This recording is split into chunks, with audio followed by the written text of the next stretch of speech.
Hello അസ്സലാമലൈക്കും. ഇന്നിതാ നമ്മൾ അടിപൊളി മട്ടൻ്റെ ബ്രെയിന് വരട്ടിയതാണ്. തലച്ചോറ്, ആടിൻ്റെ തലച്ചോറ്. ഒന്നും പറയാനില്ല. അതാ കണ്ടില്ലേ നിങ്ങൾ? ഇതങ്ങോട്ട് കിട്ടിയാലുണ്ടല്ലോ, ചപ്പാത്തിക്കായാലും ചോറായാലും ഈവൻ ബ്രെഡിനായാലും നല്ല അടിപൊളി ടേസ്റ്റാണ്. അപ്പം നമുക്ക് ഇങ്ങനെ ചെയ്യാൻ നോക്കാം. എന്താ ആടിൻ്റെ തലച്ചോറ്. ഇതെന്ന് പറഞ്ഞാൽ ഒരു 250 ഗ്രാമേ ഉള്ളൂ കേട്ടോ. ചെറിയൊരു ആട്ടിൻകുട്ടിയുടെ തലച്ചോറ് എന്ന് വേണമെങ്കിൽ പറയാം. അത്രയുള്ള ഒന്ന് എടുത്ത് വെച്ച് കഴുകിയൊക്കെ വെച്ചിട്ടുണ്ട്. ഇനി നമുക്കില്ലേ ഇതിൻ്റെ മേലെ കണ്ട് ഈ ബ്ലഡ് സെൽസ് ഈ റെഡ് കളറിൽ ഇങ്ങനെ നൂല് പോലെ അത് നമുക്ക് പോക്കണം. അത് അങ്ങനെ പെട്ടെന്ന് കിട്ടും. അതിന് നമ്മൾ ചെയ്യുന്നത് എന്താ, കുറച്ച് ഞാൻ വെള്ളം ചൂടാക്കി വെച്ചിട്ടുണ്ട്. ഏതാ ഒരു അധികം ചൂടൊന്നും വേണ്ട, ചെറിയൊരു ചൂടുവെള്ളം ഒഴിച്ചു കൊടുത്താൽ ഒരു 5 മിനിറ്റ് ചൂടുവെള്ളത്തിൽ ഇവിടെ കിടക്കട്ടെ. നമുക്ക് പെട്ടെന്ന് തന്നെ അത് അങ്ങനെ പൊളിച്ചെടുക്കാൻ കിട്ടും.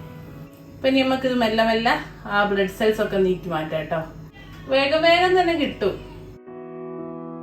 ഇപ്പം കണ്ടോ, നന്നായിട്ട് ക്ലീൻ ചെയ്തെടുത്തിട്ട് നമ്മൾ ആ ഒരു നൂലൊക്കെ അല്ലേ ആ ബ്ലഡ് സെൽസിൻ്റെ അതങ്ങ് വലിച്ച് പെട്ടെന്ന് കിട്ടും. കാരണം ഇത് ചെറിയ ആട്ടിൻ്റെ തലച്ചോറല്ലേ, അപ്പം അത് പെട്ടെന്ന് കുറച്ചും ഉണ്ടാവുകയും ചെയ്യും. നമ്മൾ ബീഫിൻ്റെത് വലുതൊക്കെ എടുക്കുമ്പോഴാണ് നന്നായിട്ടുണ്ടാകുക. അപ്പോൾ കണ്ടോ, അതുപോലെ അതിൻ്റെ മേലുള്ള ആ പാടം കൊണ്ട് നീക്കിയപ്പോൾ ഇതിങ്ങനെ പൊട്ടിപ്പോകുന്നു അങ്ങനെ. ഇനി നമ്മൾ ചെയ്യുന്നത് ഇതിലേക്ക് 2 മുട്ട പൊട്ടിച്ചിടട്ടെ. ഇനി നമ്മളിതിലേക്ക് ആവശ്യത്തിനുള്ള ഉപ്പും ചേർത്ത് കൊടുക്കാം. ഞാനിപ്പോൾ ഒരു 1/4 ടീസ്പൂണും ഉപ്പ് ചേർത്ത് കൊടുത്തിട്ടുണ്ട്. ഇനി നമുക്കിത് രണ്ടും കൂടി ഒന്ന് മിക്സ് ചെയ്യും. ഇതുപോലെ ഒരു വിസ്കൊക്കെ ഉണ്ടെങ്കിൽ പെട്ടെന്ന് തന്നെ ആയി കിട്ടും കേട്ടോ. നമ്മൾ ഈ മുട്ടയും നമ്മളെ തലച്ചോറും കൂടി ഒന്നൊന്ന് യോജിപ്പിച്ചെടുക്കും. ഇപ്പം കണ്ടോ, ഇതുപോലെ മുട്ടയും നമ്മളെ തലച്ചോറും യോജിപ്പിച്ചെടുത്തിട്ടുണ്ട്. ഉപ്പ് ഇട്ടുണ്ട്. ഇനി നമുക്കിത് ഇവിടെ മാറ്റിയേക്കാം. ഞാൻ ചുവട് കട്ടിയുള്ള ഒരു പാത്രം വെച്ചെടുത്തിട്ടുണ്ട് നമുക്ക് വരട്ടിയെടുക്കാൻ. അപ്പോൾ നിങ്ങൾക്ക് ചീനച്ചട്ടി ഉപയോഗിക്കും, ഇരുമ്പിൻ്റെ ചീനച്ചട്ടിയൊക്കെ ഉണ്ട്, അത് എടുത്തു കേട്ടോ. അതിലേക്ക് ഇപ്പോൾ ഇതാ ഒരു 2 ടേബിൾ സ്പൂൺ വെളിച്ചെണ്ണ ഒഴിച്ചു കൊടുക്കുന്നുണ്ട്. വെളിച്ചെണ്ണയിലാണ് കൂടുതൽ ടേസ്റ്റ് കേട്ടോ. ഇതാ നമ്മുടെ വെളിച്ചെണ്ണ ഒന്ന് ചൂടായി വരുന്നുണ്ട്. ആ ഒരു സമയത്ത് ഒരു 1/4 ടീസ്പൂൺ വലിയ ജീരകം ഇട്ട് കൊടുക്കുന്നുണ്ട്. വലിയ ജീരകം ഒന്ന് ചൂടായി മൂത്ത് വരുന്ന സമയത്ത് ഇതാ ഒരു 1/4 കപ്പ് ചെറിയുള്ളി, ഒരു 8 ചെറിയുള്ളിയോളം പക്ഷെ വലിപ്പമുള്ള ചെറിയുള്ളി കട്ട് ചെയ്തത്, ഒരു 2 എരിവുള്ള പച്ചമുളക്, കുറച്ച് കരിവേപ്പിലായിരുന്നത്, ഇത് 3 കൂടെ ചേർത്തിട്ട് നമുക്കൊന്ന് വഴറ്റിയെടുക്കാം. ഉള്ളിയൊക്കെ നന്നായിട്ട് മൂത്ത് ബ്രൗൺ ആയി വരുന്നുണ്ട് ഗോൾഡൻ. അപ്പം നന്നായിട്ട് ഞാൻ തീ കുറച്ച് കൊടുത്തിട്ട് കുറച്ച് പൊടികളൊക്കെ ചേർത്തി കൊടുക്കുകയാണ്. 1 ടീസ്പൂണ് കുരുമുളക് പൊടി. നന്നായിട്ട് തീ കുറയ്ക്കണം, അല്ലെങ്കിൽ തീ ഓഫ് ആക്കണം കേട്ടോ. ഒരു 1/4 ടീസ്പൂണ് മഞ്ഞൾപ്പൊടി, പിന്നെ വറ്റൽമുളക് ചതച്ചത് 1/4 ടീസ്പൂണ്.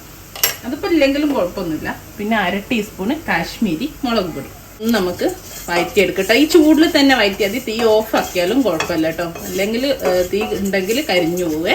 ഇനി നമ്മൾ ഇതിലേക്ക് ഇതാ നമ്മൾ നേരത്തെ മാറ്റി വെച്ചിരിക്കുന്ന ആ മുട്ടൻ്റെ തലച്ചോറിൻ്റെ മിക്സ് ഇല്ല, അത് ഒഴിച്ചു കൊടുക്കുന്നുണ്ട്. നമ്മൾ ഇതിലിപ്പോൾ വെളുത്തുള്ളിയും ഇഞ്ചിയും ചേർത്തിട്ടേ അല്ല, ഞാൻ ചേർക്കാറില്ല. കാരണം ആ ഒരു ടേസ്റ്റ് വേറൊരു ടേസ്റ്റ് ആയിട്ട് മാറും. ചേർക്കാത്തതാണ് എനിക്ക് പേഴ്സണലി ഇഷ്ടം കേട്ടോ. ചിലരൊക്കെ ചേർക്കുന്നത് കാണാം, പക്ഷെ ഇഷ്ടമുള്ളവരാണ് ചേർത്തിക്കോളൂ, കുഴപ്പമൊന്നുമില്ല. കറക്റ്റ് ഫ്ലേവർ കിട്ടണമെങ്കിൽ നമുക്ക് ഇല്ലാതെ തന്നെ കേട്ടോ നല്ലത്. നമ്മൾ ഒഴിച്ചൊന്ന് മിക്സ് ചെയ്ത് കൊടുത്തിട്ടുണ്ട്. ഇനി നമുക്ക് ചെറിയ തീയിലിട്ടിട്ട് ഇതൊന്ന് കുക്ക് ചെയ്തെടുക്കണം. ഇതിൽ തന്നെ വെള്ളമൊക്കെ ഇറങ്ങിയിട്ട് വെള്ളം ഉണ്ടല്ലോ, അപ്പോൾ ചെറിയ തീയിലിട്ടിട്ട് അടച്ച് വെച്ചിട്ട് ഒരു 5 മിനിറ്റ് കുക്ക് ചെയ്യുക കേട്ടോ. അപ്പോൾ തലച്ചോറൊന്ന് വേവണ്ടേ. 5-6 മിനിറ്റ് ആയിട്ടുണ്ട്. കണ്ടോ, ഇതിൽ വെള്ളം കണ്ടോ, ഇപ്പോഴും വെള്ളമൊക്കെ ഇറങ്ങി നന്നായിട്ട് വെന്തുണ്ട് കേട്ടോ. ഈ ഒരു സമയത്ത് ഉപ്പ് വേണേ ഉപ്പ്, എരിവൊക്കെ നോക്കാം. കുരുമുളകോ നമ്മളെ ചില്ലി ഫ്ലേക്സ് ഇല്ലേ, മറ്റേ വറ്റൽമുളക് ചതച്ചത്, ഇതൊക്കെ വേണമെങ്കിൽ ഒന്ന് ചേർത്തി കൊടുക്കുക. വേണമെങ്കിൽ മാത്രം കേട്ടോ. ഉപ്പ് എരിവൊക്കെ നിങ്ങൾക്ക് അനുസരിച്ച് നോക്കിക്കോളൂ. ഇപ്പം എനിക്കെല്ലാം പാകമാണ്, ഞാനൊന്നും ചേർക്കുന്നില്ല. ഇനിയിപ്പോൾ നമുക്ക് ഈ വെള്ളം ഒന്നില്ലെന്ന് വറ്റിച്ചെടുക്കണം. വെള്ളത്തിൻ്റെ ഒരു അംശം ഉണ്ട് കണ്ടോ, അടിച്ചു വെച്ചുകൊണ്ടാണ്. ഇതിന് വെന്ത് കഴിഞ്ഞാൽ നമുക്ക് തുറന്ന് വെച്ചിട്ടൊന്ന് വഴറ്റിയെടുക്കാം. അതിൻ്റെ കൂടെ തന്നെ അതാ കുറച്ച് മല്ലിയില, ഒരു നുള്ള്, ഒരു പിഞ്ച് എന്ന് പറയാം കേട്ടോ ഗരം മസാല. പിഞ്ചേടാവേ, അല്ലെങ്കിൽ ഗരം മസാലൻ്റെ ആ ഒരു കുത്തൽ വരും. അപ്പം ഞാൻ 1/4 ടീസ്പൂണിൻ്റെ സ്പൂണിൽ അതിൻ്റെ ഒരു 1/4 ഭാഗം എടുത്തിട്ടുള്ളൂ, അത്ര എടുത്തിട്ടുള്ളൂ കേട്ടോ. ഒന്നൊന്ന് വഴറ്റിയെടുത്താൽ വെള്ളം ഒന്ന് വേണേൽ കുറച്ച് തീ കൂട്ടിയിട്ടേ പെട്ടെന്ന് അങ്ങ് വയന്നിട്ടു. അപ്പോൾ ആ വെള്ളത്തിൻ്റെ അംശം കൂടി ഒന്ന് വഴറ്റിയാൽ നമുക്ക് തീ ഓഫ് ചെയ്യാം. നമ്മുടെ തലച്ചോറ് വരട്ടിയത് ഇവിടെ റെഡിയാണ്. നല്ല ടേസ്റ്റാണ് കേട്ടോ അത്. എല്ലാവരും ട്രൈ ചെയ്ത് നോക്കാം. ഞാൻ തീ ഓഫ് ചെയ്തു കേട്ടോ. നമുക്കറിയാമല്ലോ നമ്മൾ മുട്ടയൊക്കെ സ്ക്രാമ്പിൾ ചെയ്യല്ലേ, അതേപോലെ ആകുന്ന സമയത്ത് നമുക്ക് തീ അങ്ങ് ഓഫ് ചെയ്യാം. ശരിക്കും പറഞ്ഞാൽ എനിക്ക് ഏറ്റവും ഇഷ്ടം ഈ ബ്രെഡിനുള്ള നമ്മൾ സാൻഡ്വിച്ച് പോലെ അല്ലെ ചിക്കനോ മുട്ടയൊക്കെ വെച്ച് കഴിക്കല്ലേ, അതേപോലെ ഇത് ഈ ചൂട് തന്നെ ബ്രെഡിന്റെ കൂടെ കഴിക്കുകയാണെങ്കിൽ അടിപൊളി ടേസ്റ്റ്. ചപ്പാത്തിന്റെ കൂടെ, ചോറിന്റെ കൂടെ, എല്ലാത്തിനും കൂടെയും കഴിക്കാൻ എനിക്ക് ഞാൻ പറയുന്ന ഫേവറേറ്റ് ഇഷ്ടം ബ്രെഡിന്റെ കൂടെ കഴിക്കാനാണ്. അപ്പൊ ഇൻഷാ അല്ലാഹ് നല്ലൊരു വീഡിയോ നമുക്ക് വീണ്ടും കാണാം. Thank you.